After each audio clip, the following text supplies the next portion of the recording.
বলেন যে আমি হচ্ছে একজন ব্যবসায়ী, কিন্তু নামাজ কালাম পড়ি, আল্লাহ রসুলে বিশ্বাসী, আমি একজন ব্যবসায়ী, আমি কিভাবে আদর্শ, রসুল আমার জন্য কেমনে আদর্শ হবে?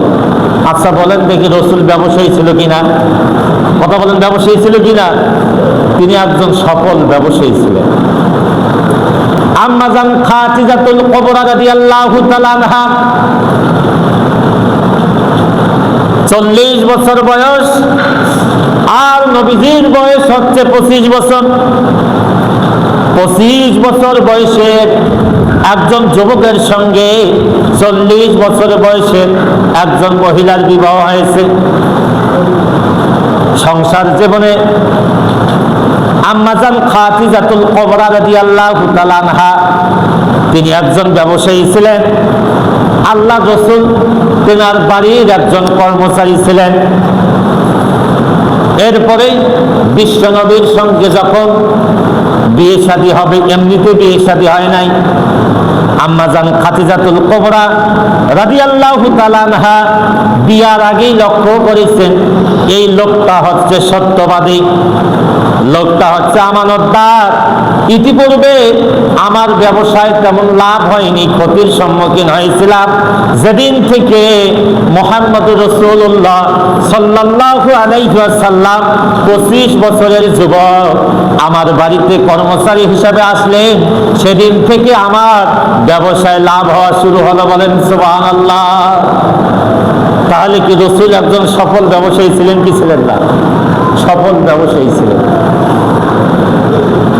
এরপরে রাসূল থেকে যদি কেউ রাজনীতি শিখতে চায়, সমাজনীতি শিখতে চায়, তাহলে রাসূল এমন এক সমাজ ব্যবস্থায় নবীজির আগমন ঘটেছিল, যেই সমাজ ব্যবস্থায় আমেরিকা ছিল না, ইউরোপ ছিল না, যেই সমাজ ব্যবস্থায় ইউনিসেফ ছিল না, যেই সমাজ ব্যবস্থায় ওয়ার্ল্ড ভিশন ছিল না, যারা মানুষের উপকারের জন্য বিভিন্ন এনজিও কাজ করে, ওই সমাজ ব্যবস্থায় কোনো এনজিও ছিল না।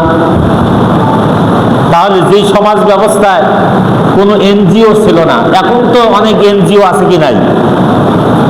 বিভিন্ন মুসলিম দেশে অমুসলিম এনজিও আপনি দেখবেন। আমার আজ থেকে কমপক্ষে 10 বছর আগে আমি ওই চিলমারি ঘাট পার হয়ে যাচ্ছিলাম, তো ওখানে দেখি যে একটা স্টিমার বা ওই লঞ্চ জাতীয় স্টিমার, সেখানে আমি জিজ্ঞেস করলাম যে এটা কি? তা এটা ভ্রাম্যমান হসপিটাল, এটা বিদেশ থেকে, এটা গরিব অসহায় মানুষকে চিকিৎসা দেওয়ার জন্য আসে। এরপরে ওয়ার্ল্ড ভিশন নামে দেখবেন একটা সংস্থা আছে, বিভিন্ন জায়গায় কাজ করে, মানুষকে ভ্যান দেয়, রিক্সা দেয়, এরপর গরু কিনে দেয়, গরিব অসহায় ছাত্রদেরকে কি দেয়, ওই টাকা পয়সা দেয়, সহযোগিতা করে। এরপরে বিভিন্ন খ্রিস্টানি সংস্থা আছে, যারা মানুষকে টাকা পয়সা দিয়ে খ্রিস্টান বানাচ্ছে, বিভিন্ন প্রান্তে এটা আছে। আল্লাহ রাসূল বলছেন দারিদ্রতা মানুষকে কুফরির দিকে নিয়ে যায়। আপনার যদি অভাব থাকে, অভাবের কারণে আপনি চুরি করবেন, এই জন্য বলা হয় যে চোরে শোনে না ধর্মের কাহিনী। আমার পেটের মধ্যে খোদা, আমি যদি নামাজে দাঁড়াই, আমার তো নামাজই হবে না। খোদা দিয়ে নামাজে দাঁড়ালে নামাজ হবে? নামাজে দাঁড়িয়ে গেছেন, পেটের মধ্যে খোদা,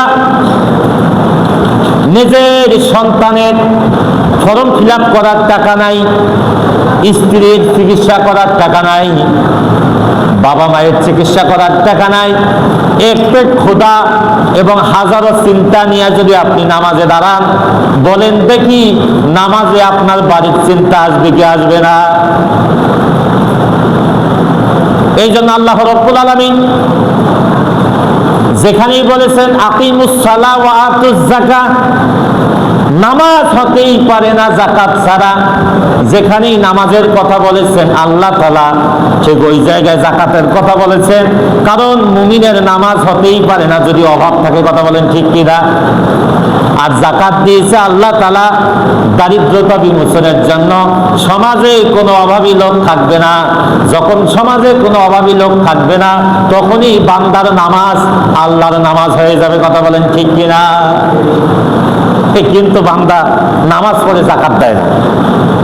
এই জন্য তো আমরা যে নামাজের কথা আল্লাহ বলেছে, ইন্নাস সালাতা তানহা আনিল ফাহশাই ওয়াল মুনকার, নামাজ মানুষকে যাবতীয় অশ্লীল বেহায়াপনা কাজ থেকে বিরত রাখে। এরপরেও মানুষ নামাজ পড়ে অন্যায় করে, নামাজ পড়ে চুরি করে। হাজী সাহেব হজ করে এসেছে, এরপরেও সুদ খায়। হাজী সাহেব হজ করে এসেছে, এরপরও ইতিমের সম্পদ মেরে খায়। অন্যের সম্পদের, অন্যের জমির আইল ঠেলে। এটার কারণ হলো আল্লাহ যে নামাজের কথা বলেছে, হাজী সাহেবের ওই নামাজ হয় না। কথা বলেন ঠিক কিনা? শুধু হাজী সাহেব না, আমরাও যারা, আমাদেরও ওই নামাজ হয় না। কারণ নামাজে যা বলি, আল্লাহ যেই নামাজের কথা বলেছে আমরা ওই নামাজের হক আদায় করে আমরা আদায় করি। তা বিভিন্ন এনজিও আসে, এই সে মানুষকে সহযোগিতা করতেছে। তা আল্লাহ রসুলের যুগে কোনো এনজিও ছিল না। আল্লাহ রসুল ওই সমাজ ব্যবস্থায় আসার পর জেনা দুরভিত হয়ে গেল, মানুষ হত্যা দুরভিত হয়ে গেল, নারীরা অধিকার পেল, শ্রমিকেরা অধিকার পেল, ইতিমেরা তাদের অধিকার ফিরাই পেল। কোনো এনজিও কাজ করে নাই। একমাত্র কেবলমাত্র শুধুমাত্র আল্লাহ তাআলা যেই বিধান দিয়েছে ওই বিধান দিয়ে আল্লাহ রসুল সেই অনুযায়ী কাজ করেছে। সমাজ থেকে ঘনে ধরা সমাজ ব্যবস্থা ভেঙে চুরমার করে দিয়া একটি ইনসাফ ভিত্তিক সমাজ কায়েম করেছিলেন। বলেন সুবহানাল্লাহ। আল্লাহ তাআলা সেই কথাই বলছেন। আল্লাহ তাআলা বলছেন যে আমি রসুলকে এই পৃথিবীতে প্রেরণ করেছি, ওয়া ইউআল্লিমুকুমুল কিতাবা ওয়াল হিকমা। তাহলে সমাজ থেকে যদি জিনা দূরীভূত করতে চান, অন্যায় দূরীভূত করতে চান, আপনি যদি রাষ্ট্রপ্রধান হন, আপনি যদি জিজ্ঞাসা করেন হুজুর আমি তো একজন দেশের প্রেসিডেন্ট, আমি আমার রাষ্ট্র কেমনে পরিচালনা করব, এটার কোনো আদর্শ রসুল থেকে নিতে পারবো কিনা? অবশ্যই পারবেন। রসুল তো ছিল একজন সফল রাষ্ট্রপতি। মদিনার জীবনে 10 বছর রাষ্ট্রীয় ক্ষমতায় দায়িত্ব পালন করেছেন, মদিনার প্রেসিডেন্ট হয়েছেন। এমন সফল প্রেসিডেন্ট ওই কথা আজ পর্যন্ত পৃথিবীর কোনো প্রেসিডেন্ট বলতে পারে নাই। বলেন সুবহানাল্লাহ। কোন কথা?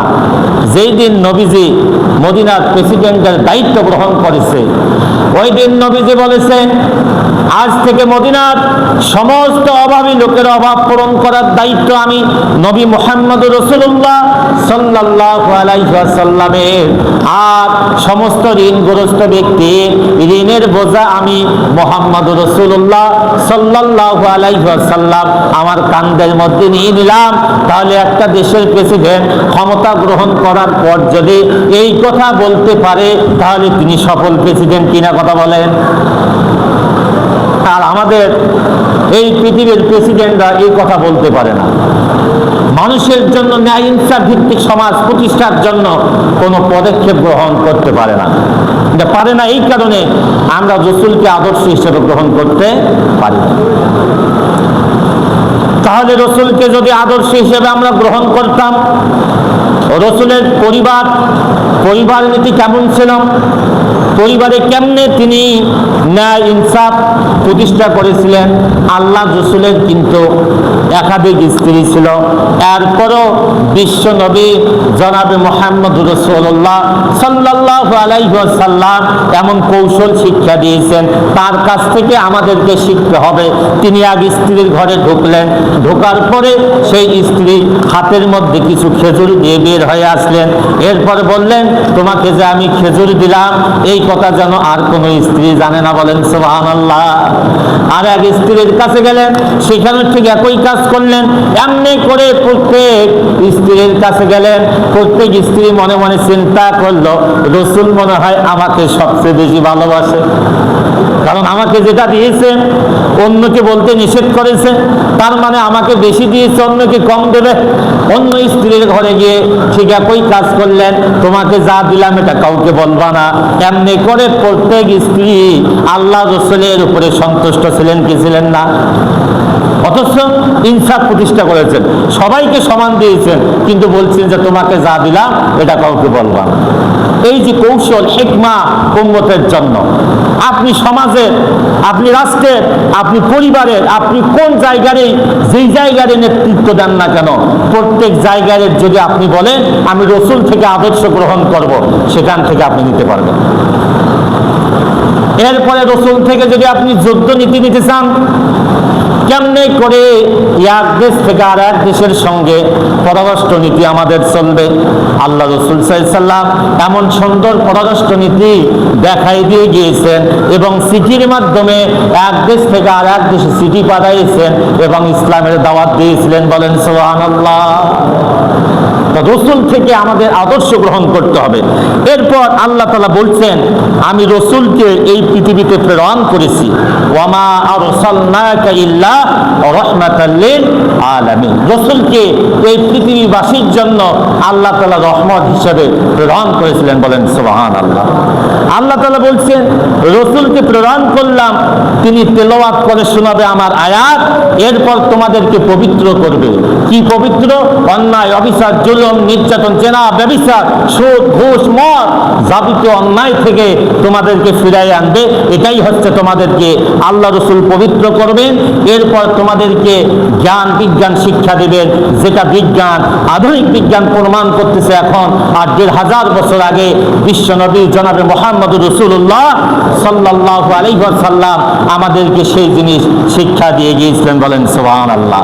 এই জন্য রবিউল আউয়াল মাস, এই মাসে আল্লাহ রাসূলের উপরে বেশি বেশি করে দরুদ পেশ করতে হবে এবং সিরাতুন নবী সাল্লাল্লাহু আলাইহি ওয়াসাল্লাম সম্পর্কে আমাদেরকে জানতে হবে, রাসূলের জীবনী সম্পর্কে জানতে হবে।